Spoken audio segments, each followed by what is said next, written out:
Hello students, last class में हम लोगों ने डिस्कस किया था कि मोनोसाइक्लिक जो कंपाउंड्स होते हैं उनकी एरोमेटिसिटी, क्या वे एरोमेटिक है या एंटी एरोमेटिक है या नॉन एरोमेटिक है, ये हम कैसे जज करते हैं। आज हम डिस्कस करते हैं ऐसे मॉलिक्यूल्स के लिए जो मल्टीपल साइक्लिक हों। ठीक है, मल्टीपल साइक्लिक।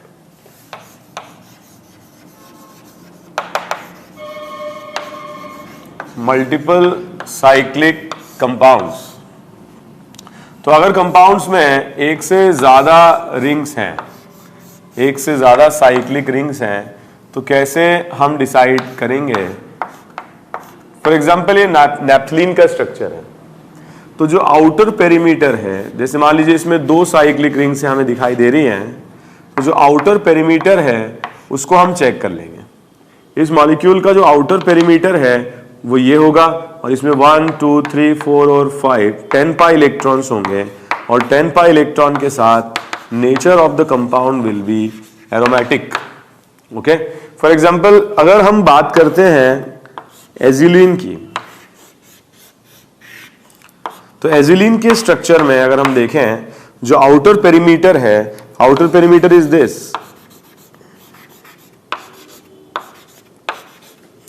तो यहां पे देखें 2 4 6 8 और 10 पाई इलेक्ट्रॉन के साथ ये एजिलीन का स्ट्रक्चर भी एरोमेटिक होगा। जो सबसे बड़ी रिंग है इसमें वो वही है जो आउटर पेरीमीटर है, या इसमें आउटर पेरीमीटर है। तो आउटर पेरीमीटर जो है वो एरोमेटिक नेचर शो कर रहा है, और एरोमेटिक नेचर शो कर रहा है इसलिए ये कंपाउंड्स एरोमेटिक होंगे। तो सबसे पहले सबसे बड़ी रिंग चेक करते हैं। ठीक है, एक और क्वेश्चन हम देखते हैं।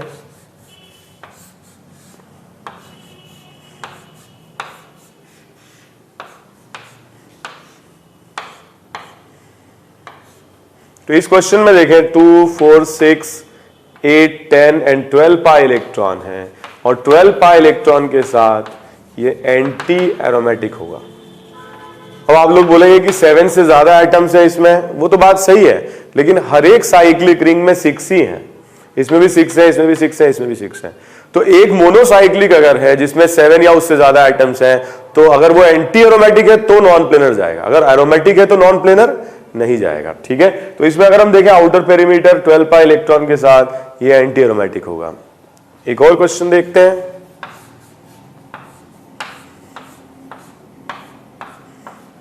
इस क्वेश्चन में भी अगर हम देखें तो आउटर पेरीमीटर इज दिस, सो 2 4 6, ठीक है, 8 पाई इलेक्ट्रॉन के साथ इसका नेचर भी होगा एंटी एरोमेटिक। ओके,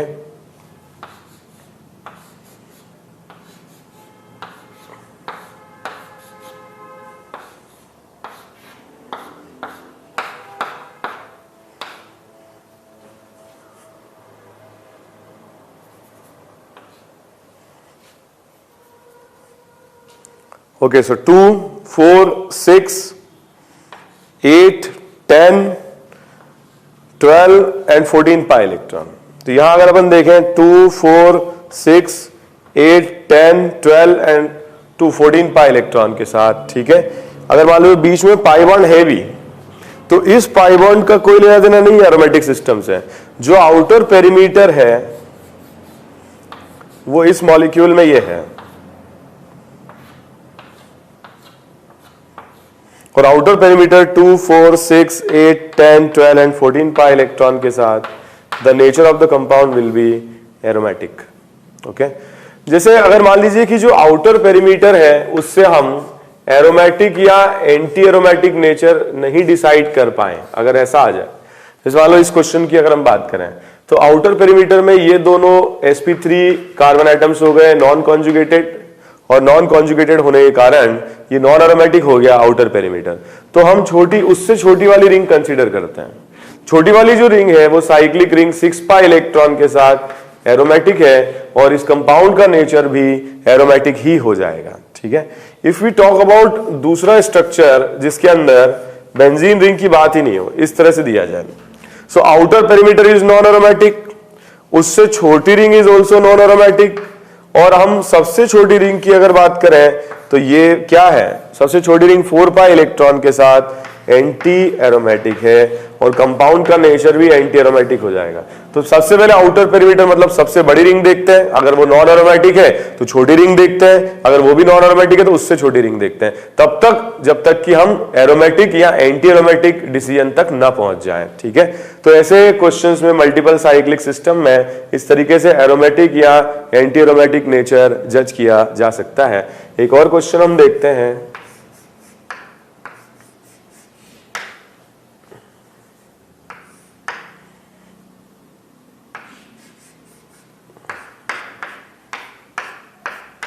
ओके तो अगर हम इस क्वेश्चन में देखें outer perimeter 2, 4, 6, 8, 10, 12 and 14 pi electron के साथ the compound will be aromatic in nature.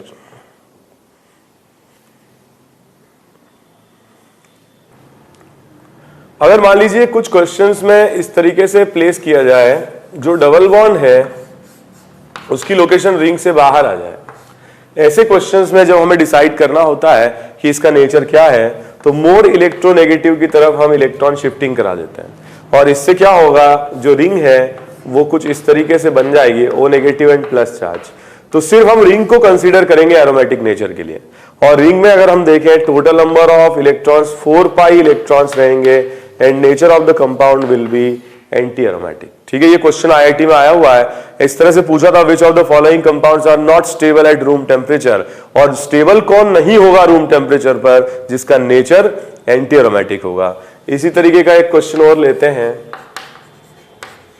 Anti aromatic होने की वजह से ये कंपाउंड्स क्या होते हैं, रूम टेम्परेचर पर स्टेबल नहीं होते हैं, मोर इलेक्ट्रोनेगेटिव की तरफ शिफ्ट हो जाएगा पाई बॉन्ड, और यहां पर क्या हो जाएगा, नेगेटिव चार्ज, यहां आ जाएगा plus charge. So 4 pi electron के साथ nature of this compound will be anti-aromatic.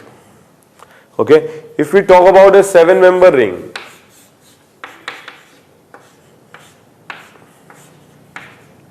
तो यहां पर जो इलेक्ट्रॉन क्लाउड है, pi electron cloud more electronegative O की तरफ चला जाएगा, और ऐसे में जब हमें डिसाइड करना रहेगा, so again a 7, ठीक है, atom ring, total number of electron 6 पाई है, और ये नॉन प्लेनर नहीं जाएगा क्योंकि स्टेबल रहेगा। अगर ये प्लेनर है तो एरोमेटिक होगा, एरोमेटिक है तो हाईली स्टेबल होगा। ठीक है, तो ये nature of this compound will be aromatic.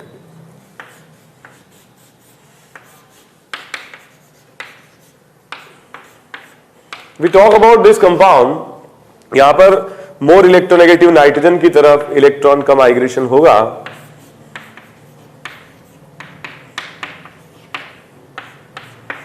और पॉजिटिव चार्ज यहां रहेगा 6 पाई इलेक्ट्रॉन के साथ, nature of the compound will be aromatic. अगर इलेक्ट्रोनेगेटिविटी का डिफरेंस नहीं है, फॉर एग्जांपल अगर ये क्वेश्चन पूछा जाए, तो इस क्वेश्चन में दोनों तरफ कार्बन है, और ऐसे में हम इलेक्ट्रॉन का माइग्रेशन इस तरह से कराते हैं जिससे कि स्टेबिलिटी बढ़े। इस साइक्लिक सिस्टम में 2 और 4 पाई इलेक्ट्रॉन पहले से हैं, और अगर ये दोनों इलेक्ट्रॉन और आ जाते हैं तो 6 पाई इलेक्ट्रॉन्स हो जाएंगे, और 6 पाई इलेक्ट्रॉन के साथ this system will be aromatic in nature. ठीक है, तो दिस सिस्टम 6 पाई इलेक्ट्रॉन के साथ क्या हो जाएगा, एरोमेटिक हो जाएगा। तो अगर इलेक्ट्रोनेगेटिविटी का डिफरेंस है तब तो हम पाई बॉन्ड वहीं शिफ्ट कराएंगे जहां ज्यादा इलेक्ट्रोनेगेटिव है, और अगर नहीं है इलेक्ट्रोनेगेटिविटी का डिफरेंस तो हम पाई उस तरह से शिफ्ट कराते हैं जिससे कि साइक्लिक सिस्टम क्या बन जाए, मोर स्टेबल, एरोमेटिक बन जाए। ओके,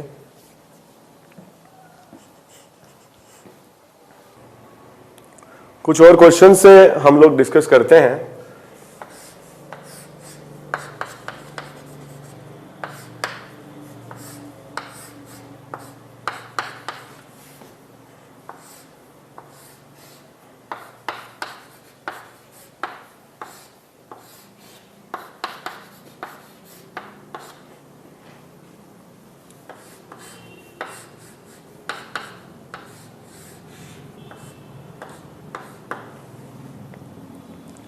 ओके, तो इस क्वेश्चन की अगर बात की जाए तो ये सिस्टम एरोमेटिक बन सकता है अगर दोनों इलेक्ट्रॉन पेयर CH2 की तरफ आ जाएं।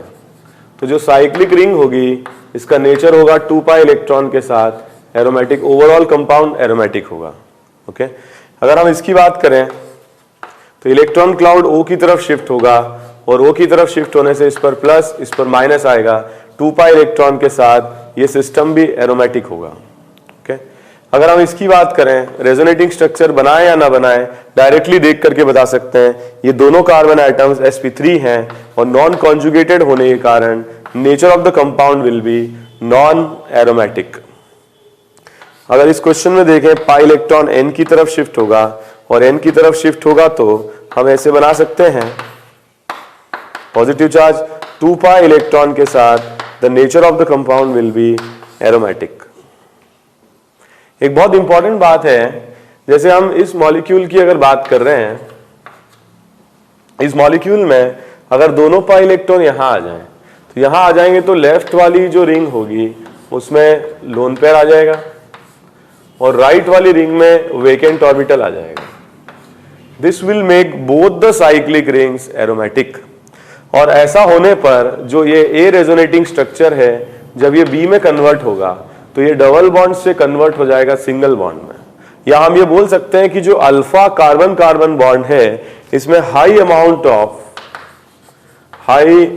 ऑफ सिंगल बॉन्ड कैरेक्टर होगा, सिंगल बॉन्ड कैरेक्टर होगा because of conversion of this double bond to single bond, because B structure is very और highly stable then A structure. Resonating structures की stability को compare करते वक्त मैंने आपको बोला भी था एरोमेटिसिटी ऐसा फैक्टर है जिससे हम बाकी सारे फैक्टर्स को नेग्लेक्ट कर देते हैं। तो यहां पर एक्स्ट्रा पाई बॉन्ड इसमें जरूर है मगर बी हाईली स्टेबल है क्योंकि दोनों ही रिंग्स आपस में क्या हैं, एरोमेटिक हैं और इस वजह से बी का स्टेबिलिटी ए से ज्यादा होगा। ऑल्दो यहां पर चार्ज आ रहा है, पाई बॉन्ड कम हो रहे हैं बट अमाउंट ऑफ स्टेबिलिटी बहुत ज्यादा होगा और बी की स्टेबिलिटी ज्यादा होगी तो ये सिंगल बॉन्ड को रिजेंबल करेगा। जो हाइब्रिड होगा इसके अंदर इसमें सिंगल बॉन्ड कैरेक्टर रहेगा। ओके एक इंपॉर्टेंट क्वेश्चन हम लोग करते हैं इस पर।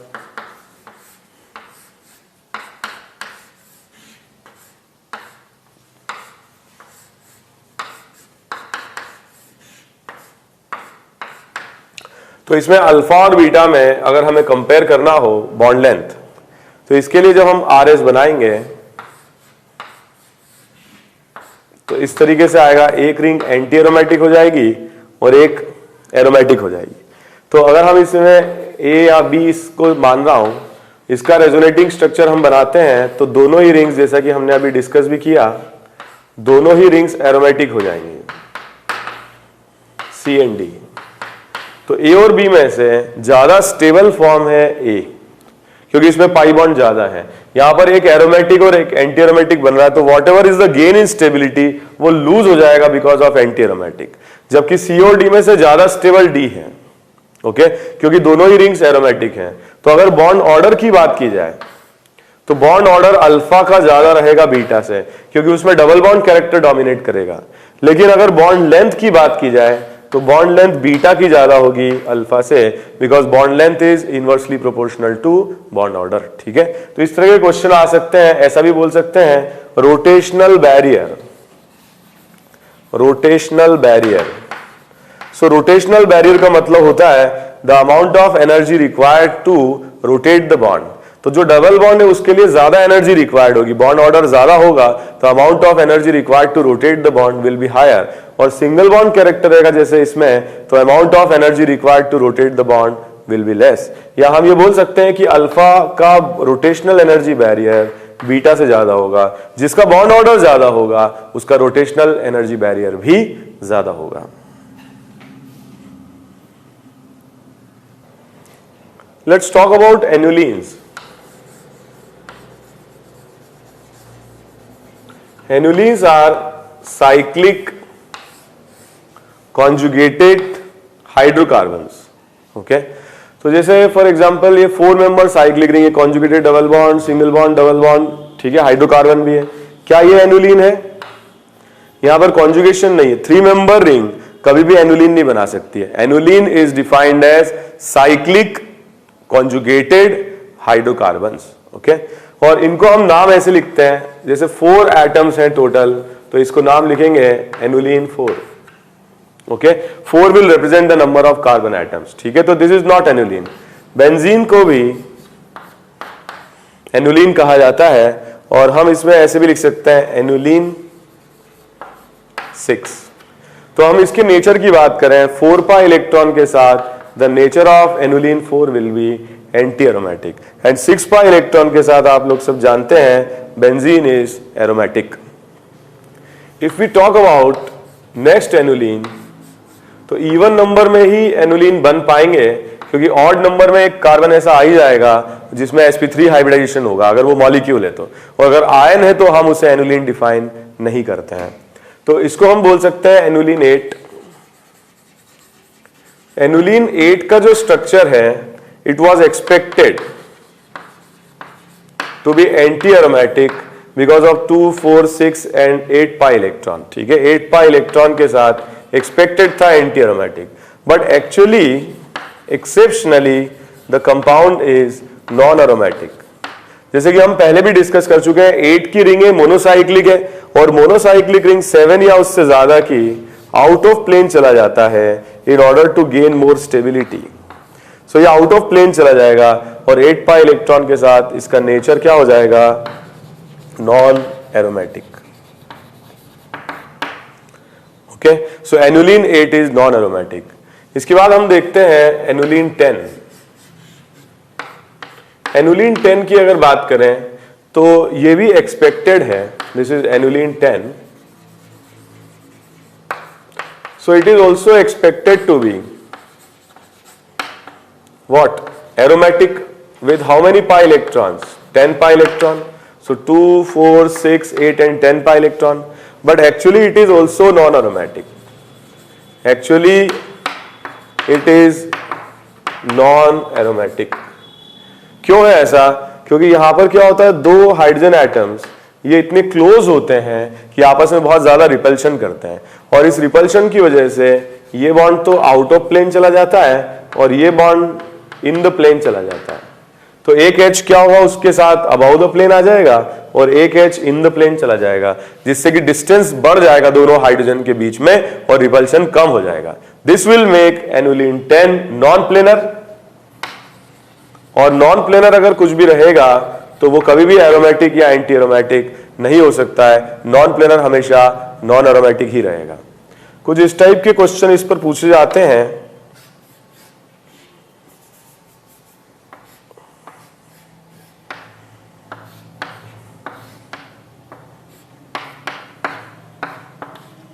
ओके, तो इसको थोड़ा ध्यान से देखें। यहां जो ऑक्सीजन एटम है वो इन दोनों कार्बन एटम से ज्वाइंट है।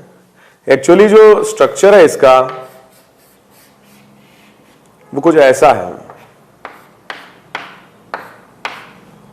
ये ऑक्सीजन एटम प्लेन से बाहर आ रहा है, ठीक है, और प्लेन से बाहर आ रहा है, तो जो प्लेनर है आउटर पेरिफेरी उसकी बात करें 1, 2, 3, 4 एंड 5, सो 10 पाई इलेक्ट्रॉन है पेरिफेरी में। अब यहां पर दोनों हाइड्रोजन एटम हट गए और ऑक्सीजन से जुड़े हैं। सिंगल एटम है ऑक्सीजन जो इन दोनों कार्बन से जुड़ा है, और जो ऑक्सीजन है वो क्या है, इस तरह से प्लेन से बाहर भी है, ऐसा शेप है ऑक्सीजन का, ठीक है।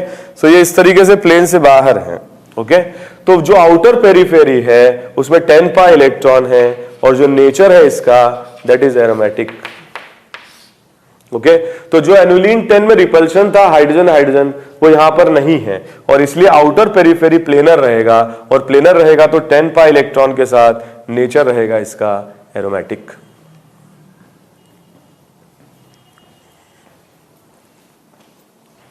इस तरह के और भी क्वेश्चंस हैं जो पूछे जा सकते हैं।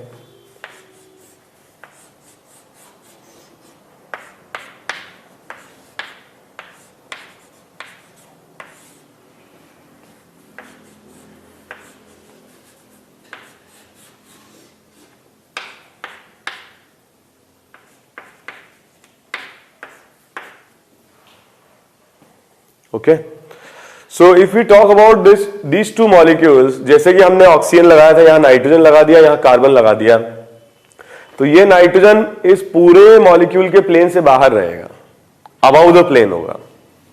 यहां पर भी ये CH2 ग्रुप इस पूरे मॉलिक्यूल के प्लेन से बाहर रहेगा, तो आउटर पेरिफेरी में हाइड्रोजन हाइड्रोजन रिपल्शन नहीं रहेगा, और ऐसे केस में ये आउटर पेरिफेरी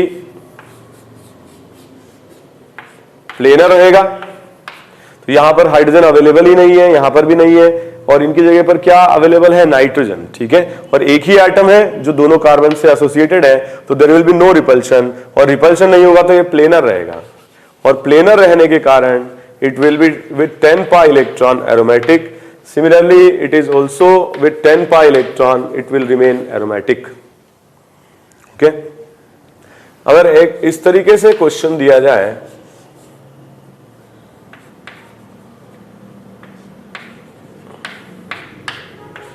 तो यहां पर हाइड्रोजन की जगह पर एमी या CH3 ग्रुप लगा देते हैं, तो ये जो स्ट्रक्चर है ये नॉन एरोमेटिक होगा, क्योंकि हाइड्रोजन में ही इतना रिपल्शन होता है तो मिथाइल ग्रुप में और ज्यादा रिपल्शन होगा, जिससे कि ये पूरा मॉलिक्यूल नॉन प्लेनर हो जाएगा, और नॉन प्लेनर मॉलिक्यूल क्या होते हैं, नॉन एरोमेटिक. ओके, एक और इंपॉर्टेंट क्वेश्चन है बेंजाइन. आप लोगों ने हो सकता है ये पहले पढ़ा हो. बेंजाइन का इस तरीके से स्ट्रक्चरल फॉर्मूला इस तरीके से बनाया जाता है. तो बॉन्ड लाइन नोटेशन के हिसाब से हम देखें तो ट्रिपल बॉन्ड है, बट एक्चुअली यहां पर जो पी पाई बॉन्ड है वो तो अंदर ही है, और जो एक्स्ट्रा पाई बॉन्ड आ रहा है it is because of the presence of sp2 side wise overlapping.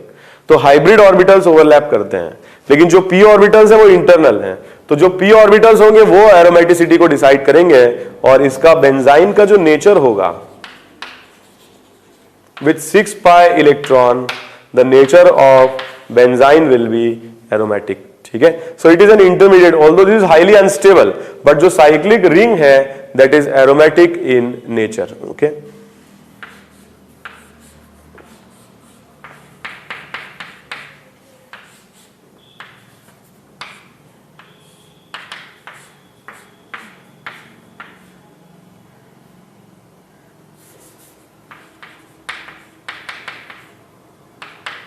Okay, तो हम इस मॉलिक्यूल के लिए बात करते हैं.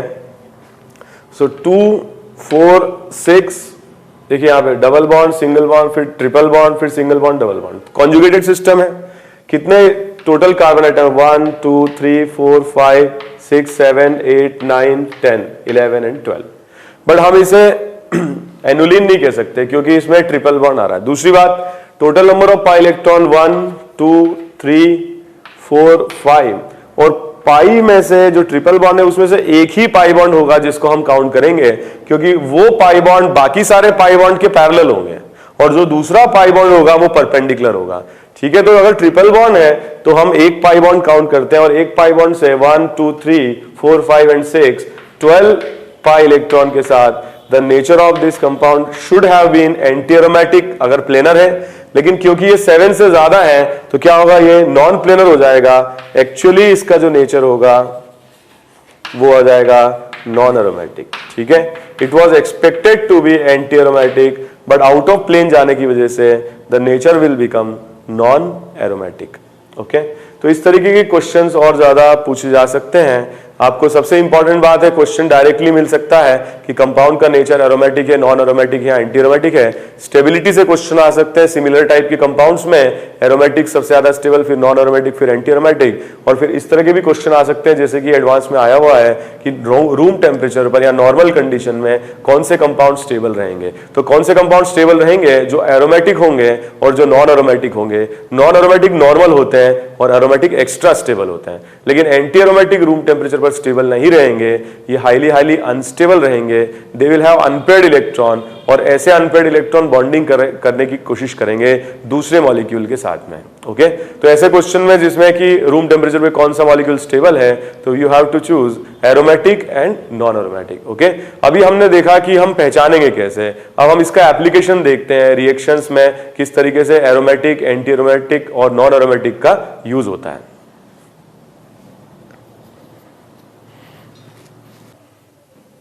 So reactions involving aromaticity.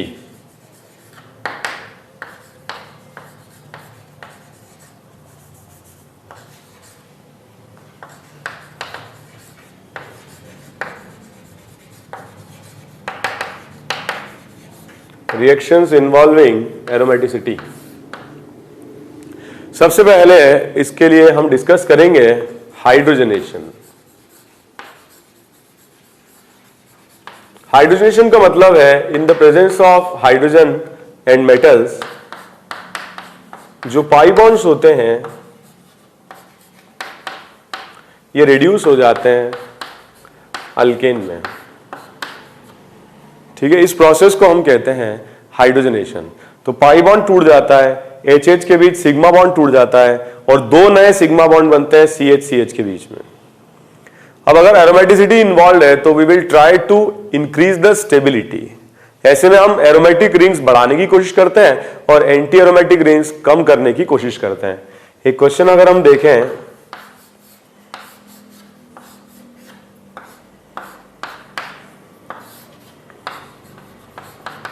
मान लीजिए क्वेश्चन दिया जाए वन इक्विवेलेंट। वन इक्विवेलेंट मतलब एक पाई बॉन्ड कोई भी रिड्यूस हो सकता है। मान लीजिए कि हम ये स्ट्रक्चर बना सकते हैं या हम ये स्ट्रक्चर बना सकते हैं या हम ये स्ट्रक्चर बना सकते हैं।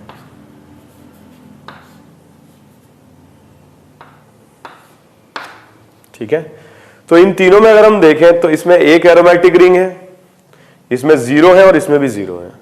तो आंसर वही करेक्ट होगा जिसके अंदर maximum number of aromatic ring होंगी और minimum number of anti aromatic rings होंगी। ये दोनों ही गलत होंगे, wrong answers. Okay, for example अगर क्वेश्चन ये आ जाए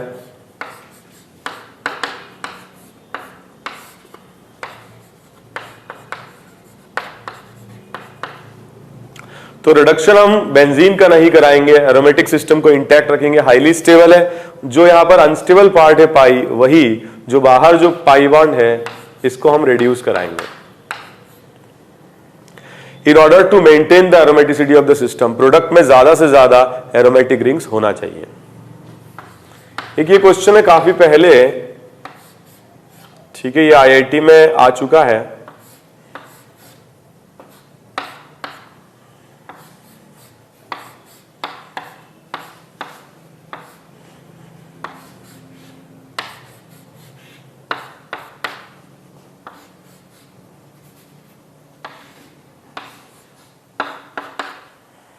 तो इसका हाइड्रोजनेशन कराया जाए विथ 3 इक्विवेलेंट्स। तो हम कौन सी रिंग तोड़ सकते हैं? हम बीच वाली रिंग भी तोड़ सकते हैं और साइड वाली भी, क्योंकि ये रिंग और ये रिंग एक ही है और 3 इक्विवेलेंट से एक ये रिंग है बीच की जो अलग है। तो अगर हम बीच वाली रिंग तोड़ते हैं तो ये एंटी एरोमेटिक रिंग 4 मेंबर, ये 4 मेंबर एंटी एरोमेटिक रिंग और ये 4 मेंबर एंटी एरोमेटिक रिंग तीनों डिस्ट्रॉय हो जाएंगी। ठीक है, तो what we are going to get as the product of reaction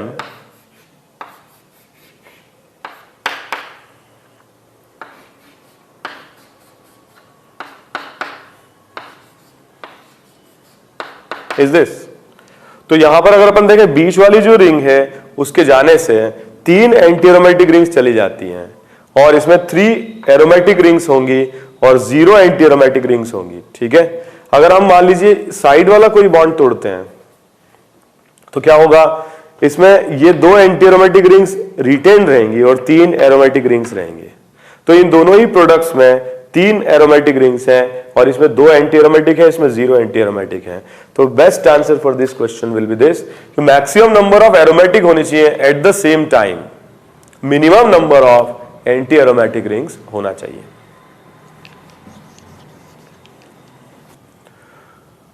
कुछ और क्वेश्चंस हम लोग करते हैं हाइड्रोजनेशन पर।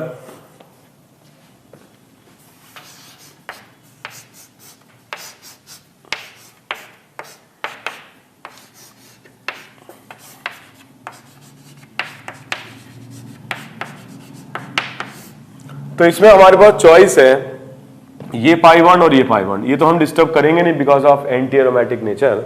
तो क्या होगा, इन दोनों में से ये पाई बॉन्ड बेंजीन के साथ कॉन्जुगेटेड है, मोर स्टेबल है, और ये पाई बॉन्ड कॉन्जुगेटेड नहीं है। So the product of this reaction will be this. इसमें जो लीस्ट स्टेबल है उसका हमने सबसे पहले रिडक्शन करा दिया या हाइड्रोजन के साथ रिएक्शन करा दिया।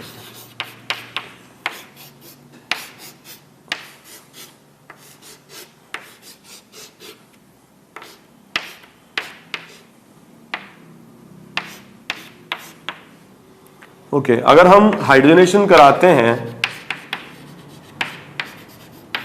इस मॉलिक्यूल में, तो देखिए जो लेफ्ट वाली रिंग है एरोमेटिक है, राइट वाली भी एरोमेटिक है, तो ये जो पाई बॉन्ड होगा ये दो एंटी एरोमेटिक सिस्टम बना रहा है।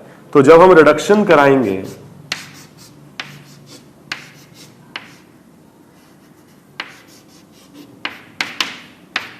तो इन सारे पाई बॉन्ड्स को और इन सारे पाई बॉन्ड्स को इंटैक्ट रखेंगे और बीच वाला जो बॉन्ड होगा उसको रिड्यूस करा के अल्केन बना देंगे।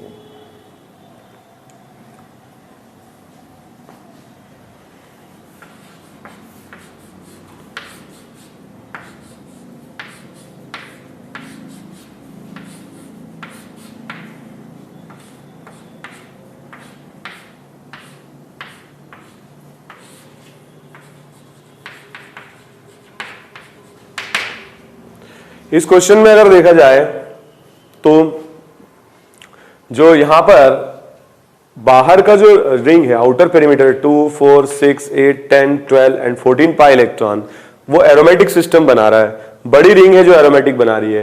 यहां पर क्या होगा, ये वाला जो पाई बॉन्ड होगा इसको हम ब्रेक कर देंगे, ठीक है। तो यहां पर क्या होगा, जो बड़ी रिंग है वो एरोमेटिक नेचर को रिटेन करेगा और जितने ज्यादा एटम्स रेजोनेंस में पार्ट ले रहे होंगे उतनी ही स्टेबिलिटी ज्यादा होगी, ठीक है। तो हम यह बोल सकते हैं कि जो हाइड्रोजनेशन होगा ये बीच वाली पाई बॉन्ड का होगा, जिससे कि जो आउटर पेरीमीटर है वो एरोमेटिक नेचर रिटेन कर सके। Okay, so outer perimeter aromatic nature retain कर सके। ऑल्दो यहां पर चारों बेंजीन रिंग डिस्ट्रॉय हो जा रही है, ठीक है, बट ऐसा है कि एरोमेटिक नेचर बेंजीन से नहीं आ रहा है। Aromatic nature is because of the conjugation of the outer perimeter and that will be more stable system because of more number of atoms participating in the system. तो hydrogenation हम कराएंगे बीच वाली का और ये प्रोडक्ट इसमें बनेगा।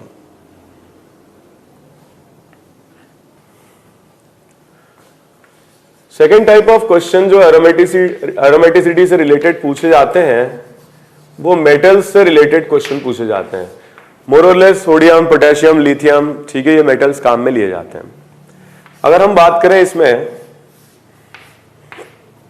अगर हम इसकी रिएक्शन करा देते हैं सोडियम मेटल के साथ, तो सोडियम मेटल के साथ रिएक्शन कराने से ये आयंस के फॉर्म में कन्वर्ट हो जाता है।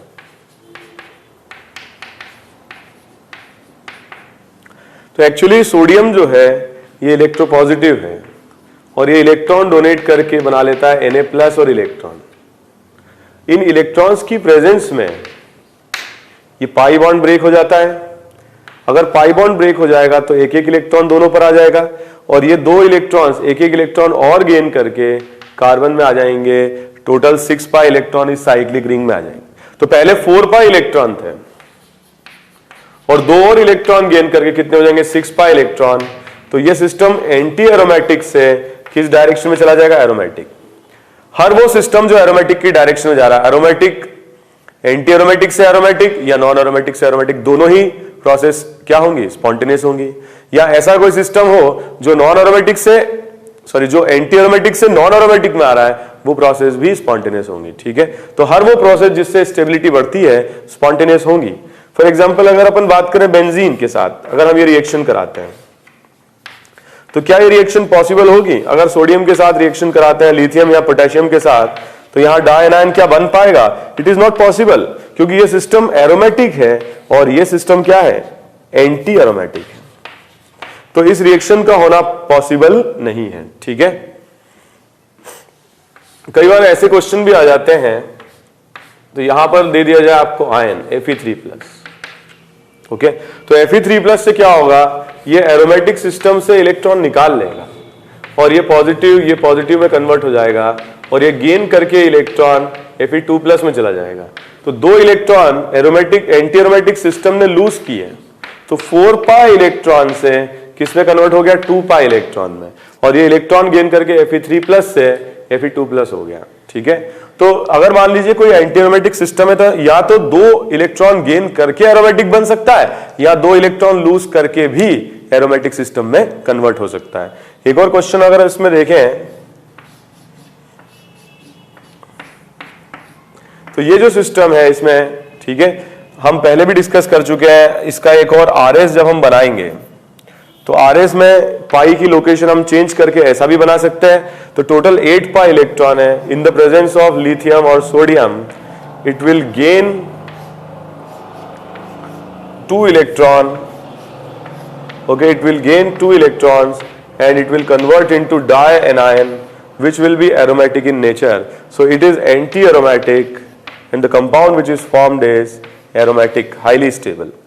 ऐसा भी क्वेश्चन आ सकता है, the compound given as a reactant is non-aromatic because of sp3 carbon. Sodium के साथ रिएक्शन कराने पर ये एनायन के फॉर्म में कन्वर्ट हो जाता है, ठीक है, Na+। तो यहां पर H2 गैस एलिमिनेट होती है। ये एक रेडॉक्स रिएक्शन है जहां हाइड्रोजन +1 ऑक्सीडेशन स्टेट से 0 में जा रहा है और सोडियम 0 से +1 में आ रहा है। तो सोडियम का तो ऑक्सीडेशन हो जा रहा है और हाइड्रोजन का +1 से 0 में रिडक्शन हो जा रहा है। ये एक नॉन एरोमेटिक सिस्टम है और जो प्रोडक्ट बना है that is aromatic in nature. Okay, तो ये सारी रिएक्शंस है जो मेटल से रिलेटेड हैं, जो ज्यादा स्टेबिलिटी बढ़ाने के काम में आती है मॉलिक्यूल्स की, नॉन एरोमेटिक टू एरोमेटिक और anti aromatic to aromatic. Okay,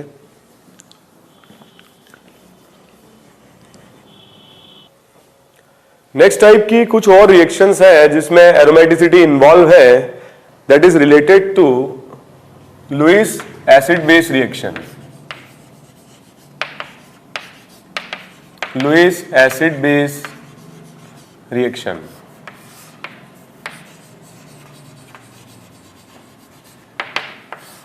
alkyl halides का नेचर होता है in the presence of Lewis acid, let's say AlCl3। तो ये ट्रांजिशन स्टेट इस तरह से बनाते हैं, इसमें क्लोरीन अपना इलेक्ट्रॉन पेयर एल्यूमिनियम के साथ शेयर करने लगता है और ये बॉन्ड पार्शियली बनने लगता है। एट द सेम टाइम ये बॉन्ड पार्शियली टूटने लगता है, तो एल्यूमिनियम पर आने लगता है नेगेटिव और क्लोरीन पर डेल्टा प्लस। तो अगले इंस्टेंट पर या रिएक्शन जब कंप्लीट होती है तो ये R+ और AlCl4 नेगेटिव में कन्वर्ट हो जाता है। ये रिएक्शन स्पॉन्टेनियसली फॉरवर्ड जाएंगी जब R+ स्टेबल होगा, और R+ कब मैक्सिमम स्टेबल होगा, जब R+ का नेचर एरोमेटिक होगा। ओके, एक इंपॉर्टेंट एग्जांपल है इसमें,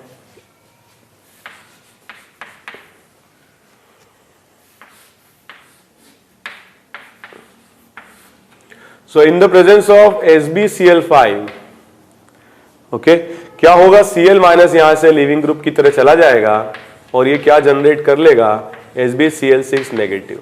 the nature of the compound is aromatic और ये रिएक्शन हाईली स्पॉन्टेनियस होगी फॉरवर्ड डायरेक्शन में।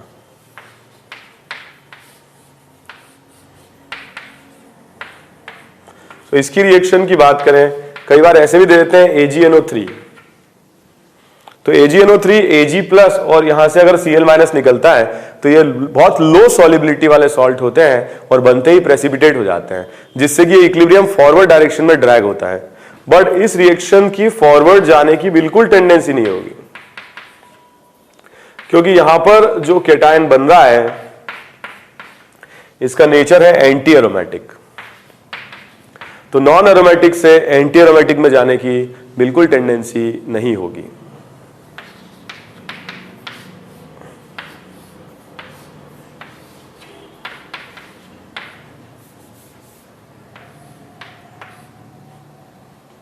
ओके,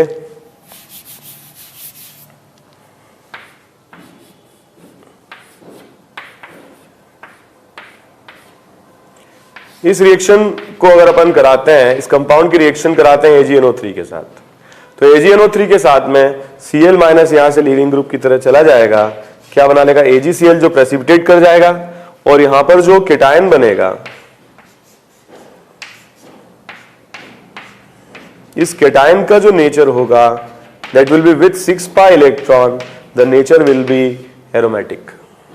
ओके, तो इंपॉर्टेंट बात यह है कि लुईस एसिड बेस रिएक्शन तब होगी जब केटायंस बनेंगे हाईली स्टेबल, और केटायंस हाईली स्टेबल तब बनेंगे जब केटायंस का नेचर होगा एरोमेटिक। एक ये क्वेश्चन IIT में आया हुआ है,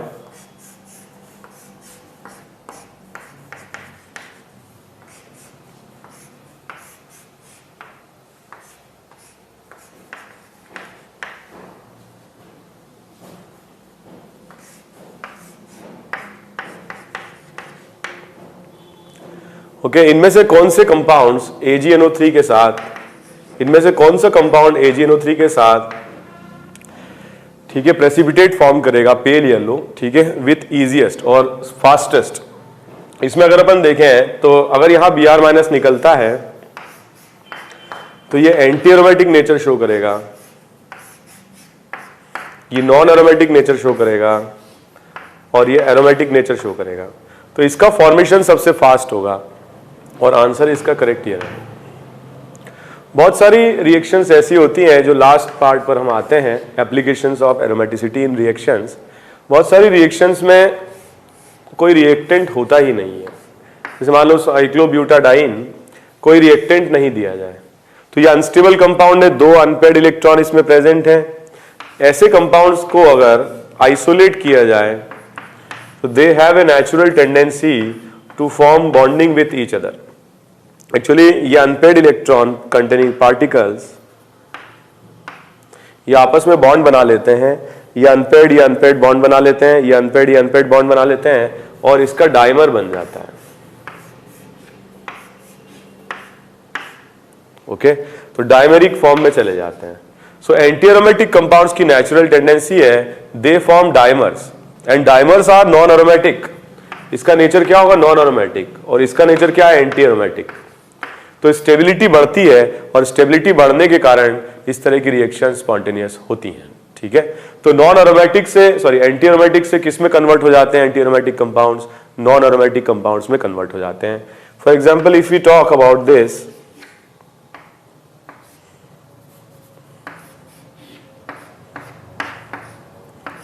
ओके, तो ऐसे दो मॉलिक्यूल, क्योंकि एंटी एरोमेटिक रिंग है, ऐसे दो मॉलिक्यूल्स क्या होते हैं? आपस में डाइमराइज हो जाते हैं। But this will be in the absence of any reactant. मतलब अगर मेटल है तो हम देख चुके हैं क्या होगा, हाइड्रोजनेशन है तो हम बात कर चुके हैं क्या होगा, लेकिन अगर कोई रिएक्टेंट ही नहीं है तो क्या होंगे? They will dimerise.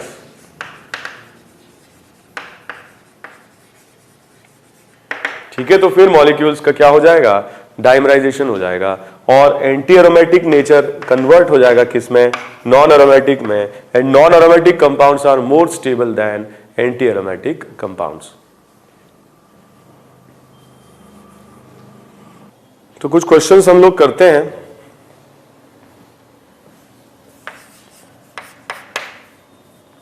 आपको ये बताना है कि कौन सी रिएक्शन इनमें स्पॉन्टेनियस होंगी।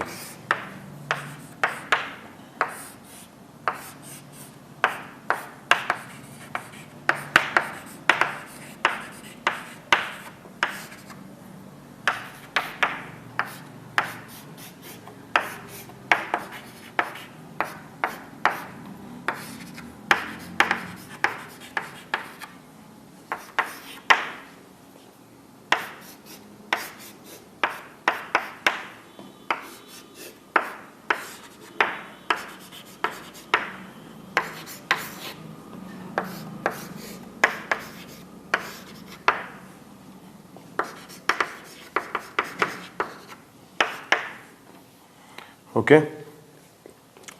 हम अगर फर्स्ट की बात करें, AgNO3 के साथ ये अगर Br- के फॉर्म में जाता है तो it will lead to formation of anti aromatic ion.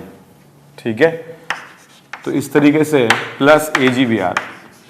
But ये रिएक्शन स्पॉन्टेनियसली नहीं हो सकती है because the nature of the product is anti aromatic. तो नॉन एरोमेटिक से एंटी एरोमेटिक में कन्वर्जन नहीं होगा। Second reaction is spontaneous.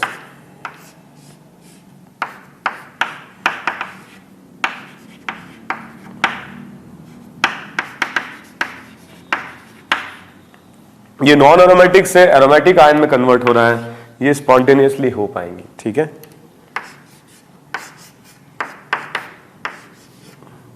यहां पर जो नेचर है, ये कंपाउंड का नेचर एंटी एरोमेटिक है और 2 पाई इलेक्ट्रॉन गेन करने के बाद डायनाइन के फॉर्म में 2, 4, 6, 8 एंड 10 पाई इलेक्ट्रॉन के साथ नेचर विल बी एरोमेटिक, ये स्पॉन्टेनियस होगा। ठीक है, इस रिएक्शन में अगर अपन देखें Cl- के निकलने से 3 मेंबर रिंग बनेगी and nature of this compound will be nature of this ion will be aromatic. तो ये रिएक्शन भी स्पॉन्टेनियस होगी। ओके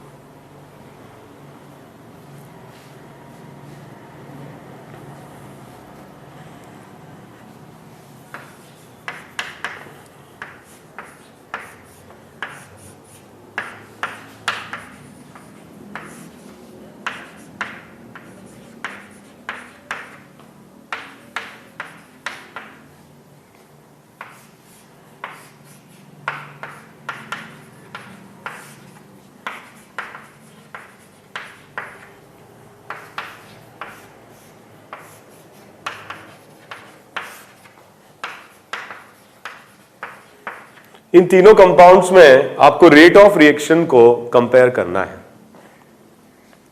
फर्स्ट क्वेश्चन में अगर अपन देखें तो Br माइनस के जाने से the nature of the ion which will be generated will be aromatic. 6 pi electron के साथ नेचर विल बी एरोमेटिक। क्या बनाएगा? AgBr, प्रेसिपिटेट हो जाएगा, एरोमेटिक है। यहां पर जो कंपाउंड बनेगा, इफ पॉसिबल अगर बनेगा तो ठीक है, that will be anti aromatic. So this is aromatic, this is anti aromatic. और यहां पर जो कंपाउंड बनेगा अगर पॉसिबली बना तो that will be non aromatic. ठीक है, नॉन एरोमेटिक। तो if we compare the rate of reaction, fastest होगा A, फिर होगा C और B पॉसिबल नहीं होगा। ठीक है, तो अगर रेट को बोले तो हम सबसे स्लो होगा, ऐसे बोल सकते हैं, B का रेट सबसे स्लो होगा। तो हम लोगों ने डिस्कस किया एरोमेटिसिटी। ठीक है, एरोमेटिसिटी हम कैसे पहचानते हैं? सिंगल साइक्लिक के लिए पिछली क्लास में हमने डिस्कस किया था, मल्टीपल साइक्लिक के लिए आज हम लोगों ने डिस्कस किया।